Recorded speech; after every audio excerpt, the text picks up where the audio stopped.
So, welcome to your wrist toolbox. Now, if you lift, wrists are a common problem.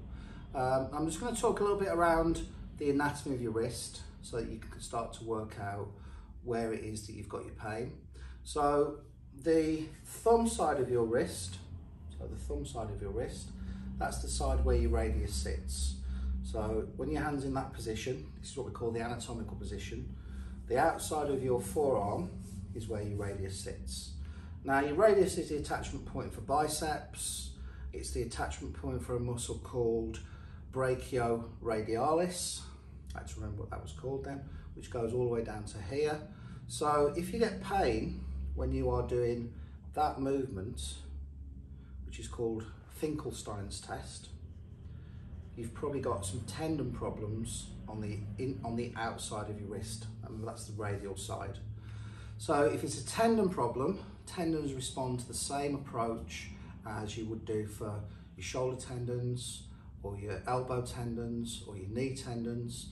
So they require unloading for a short period of time and then reloading back up. So you're going to find there's going to be a period of time where you're going to spend a little bit of time not using them to let that initial pain settle down to about a 2 or 3 out of 10. And then you're going to slowly, with a dumbbell or a small weight, do some very gentle, light wrist. This is called ulnar and radial deviation movements.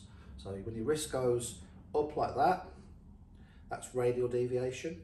When your wrist goes down like that, that's called ulnar deviation. Or if you're in the anatomical position, it could be abduction and adduction, if you understand those terms. So that's if it's on pain on the outside of your wrist in the anatomical position, the same side as your radius. If it's on the inside of your wrist, this is where your ulna sits, and it hurts just underneath where your hand and the ulnar bone join. There's a little fibrocartilage disc in there called the triangular fibrocartilage complex. Now, this is a common problem when you're pressing and your wrist is extended. This is why some of you won't be able to do press-ups. You get pain on the outside of the wrist because at some point when you've been lifting, you've damaged that TFCC, the triangular fibrocartilage complex, and as a result, just like if you damaged the meniscus in your knee or anywhere else where you've got a fibrocartilage disc, you would find it would cause some pain on compressive load. So you load it, feels uncomfortable. There's something called a press test. So if you're sat on a seat and you put your hands at the back of the seat as if you're going to push yourself out of the seat, if that recreates your pain, then you've probably got a TFCC injury. Now, these are a bit different. So fibrocartilage is the thing that makes up the end of your nose. That makes your nose wiggly, wobbly. It makes up the bottom of your earlobe. It makes up the discs in your back. And it makes up little discs in your body, like in your knees. Anywhere where there's a compressive force, it acts like a shock absorber. It's got a very poor blood supply, so that's why it heals slowly. And what I'm going to suggest you do on this one, if you've got pain on the inside of your wrist, remember this is the anatomical position, we always refer to this. So I'm talking inside and outside, I'm always talking from this perspective. You're going to buy yourself one of those splints that you get from Boots or Lloyd's the Chemist, where you've got like a metal little plate that runs down the front of the wrist. And during the night time, you're going to use it as a night splint. So you're going to basically immobilize your wrist. Now, believe it or not, at night time, most people wake up when they've got these sort of problems, and it's worse in the morning time because most of us are fairly restless at nights, and you're pushing over, turning over onto one side or the other, putting pressure through your wrist without realizing you're doing it because you're half asleep. So your wrist splint, your night splint, gives that fibrocartilage disc a chance to settle down. And then as it starts to settle, you then want to start to increase the mobility of your wrist. I'm going to show you an exercise to do for that, and also the tightness in your forearm muscles. Now, when you feel tightness, when people come into me and they say, my glute feels tight all the time and I can't seem to stretch it off, muscles shouldn't feel tight. Like, you shouldn't be aware of your muscles. You shouldn't sit there and think, God, my trap's really tight or my shoulder's really tight. If it's tight for a reason. So your forearm muscles, when you've got injuries to your wrist, they're almost creating like a muscular splint. Your brain's very clever. It tries to keep you as operational as you possibly can do, because if you can't use your hands, thinking back to cavemen and cavewoman times, you can't hunt, you can't gather berries, you can't gather nuts and all other things, and you can't fight off that saber-toothed tiger. So it creates a muscular splint, which means your arm and your hand is still functional, it just hurts when you use it. So without that muscular splint, your pain will be a lot worse, but with that muscular splint, it's also going to start to affect the healing of those structures, because you're not working it through a full range, you're not loading the cartilage, and just like all other structures in your body, cartilage, fibre of cartilage needs to be loaded, but loaded gradually. So I'm then going to show you an exercise to loosen off the muscles on your forearm. So 2 movements, one with a red resistance band, those little thin red resistance bands, one with a foam roller, and we'll move on to those next. Where are you going? Ready. Are we rolling? We're rolling.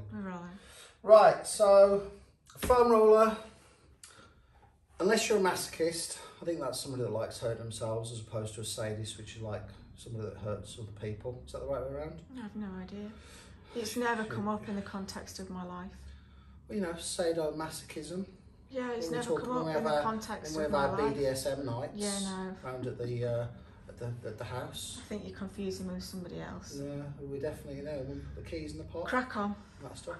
Anyway, whichever one it is, these rumble rollers with all the little spines on there just make things feel miserable. We don't need to have those to have an effect. It doesn't need to be uncomfortable. In fact, it's better if it's not uncomfortable, because when it's uncomfortable, what do you naturally do? You tense up. All you're then doing is rolling over the very superficial muscles. It's just like massage treatment. You know, when I treat people, they all go, you can go deeper. And you think, I don't need to go deeper. And I always say to them, I say, I'll treat like I would treat you without you interjecting and saying you need to go deeper. And I said, because tomorrow, when you wake up, and if you've seen me, you'll know this is the case, you'll feel like you've been hit by a small truck. So the softer and the kind of more in tune you are with the tissues, and this is both from my perspective as a therapist and your perspective as someone trying to fix the wrist, the deeper you can get into those tissues. Dysfunction, problems with your muscles, tendons, ligaments, they aren't on the superficial, it's not skin level. This is deep, you know, we're talking down at like a skeletal level. So in order to get to that depth, you need to produce the minimal amount of pain, and you need to ease yourself into these things as slowly and as carefully as possible, because otherwise you end up feeling tighter. You finish and you think, God, my forearm feels worse than it did beforehand, because essentially you've put your body into a situation where it feels like it's under threat. Like that wrist feels threatened anyway, which is why your muscles are tight. You're now putting loads of pressure on, makes the wrist feel worse. The brain goes, well, I better turn the power up to those muscles. They get tighter because they're trying to protect that injured joint, and you end up going round and round every decreasing circles. So 2 lessons there. Don't let your massage therapist beat you up, and don't beat yourself up on your foam roller. Forearm, you've got muscles on the back and muscles on the front. These ones on the front are your flexors, they do that movement. These ones on the back are your extensors, they do that movement. Your extensors, when you get pain here, that's called tennis elbow. When you get pain from the flexors, which is here, that's called golfer's elbow. And I think we've covered that in another toolbox. So with some compressive force from my other hand, so I'm pushing down with this hand, I'm simply going to roll around and just find the bits on the forearm that feel a bit tight. There's one just there. Now, when I find that tight bit, rather than just keep rolling over it, I'm going to hold it in position, and I'm then going to go either into flexion or extension. So that feels worse. So extension feels worse. So now I'm just going to encourage a little bit more extension with my other hand. After about 15 to 20 seconds, that should ease. You'd find that all of a sudden you gain another 2 or 3 degrees of extension, which is movement backwards, and then you can roll around and find the other bits. So in total, that should take you about 60 seconds. Roll around, find the bits that hurt. For most of you, it'll be on the forearm, it'll be here on the flexors. Some of you may have some tightness on the back of the arm, particularly if you've also suffering with tennis elbow, and the compressive force from tennis and golfer's elbow can actually lead to wrist problems. So this will help either for your elbow pain, which is radiating down to your wrist, or your wrist pain, which is radiating up to your elbow. Right, so now you've loosened off your forearms and all that tightness has subsided. What we're going to do now is try and mobilise your carpal bones. Now there's a mnemonic, easy for me to say, a mnemonic that we teach to students when they're at physio school, and it stands for, well, see, the mnemonic is some lovers try positions that they can't handle, and basically the first letter of each of those words is the letter of the bone that it corresponds to. So in the, just below that bony lump there, you've got a bone called the scaphoid, right? So there's a bony lump here that's called the radial styloid process. Under it you've got the scaphoid. I forgot where I was then. On the outside you have got the ulnar styloid process, that's that bony lump on the outside of the wrist. Underneath that you've got the, some lovers, it's the T stands for triquetral, and the P for position stands for the pisiform. So there's two bones here, the triquetral and the pisiform bone, that basically form the outside of your hand, the bottom of your wrist. So we're going to try and get our band below those two bony prominences, over the top of the scaphoid, the triquetral and the pisiform, because that's where extension movements, there's two rows of carpal bones, and those two rows, that's where the movement takes place. So you have to be pretty particular about where you're placing this. I tell this story, I suddenly came up with this idea about Eddie Merckx. I was talking to someone about position. Nobody knows who Eddie Merckx is. I'm going to tell them. Don't interrupt, don't break me flow. See, you've lost yourself now, haven't you? So Eddie Merckx was a racing cyclist in the 1960s. He was called the Cannibal because essentially he was so prolific winning races that even if his teammate was up the road, and he would, like normally, you know, your team leader tends to gift stage wins and races to their domestiques, the people that work for him during the course of the year.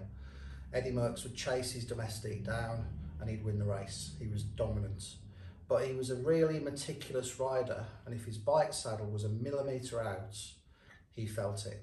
So I want you to be meticulous as Eddie Merckx is with his saddle position, as well with the placement of this.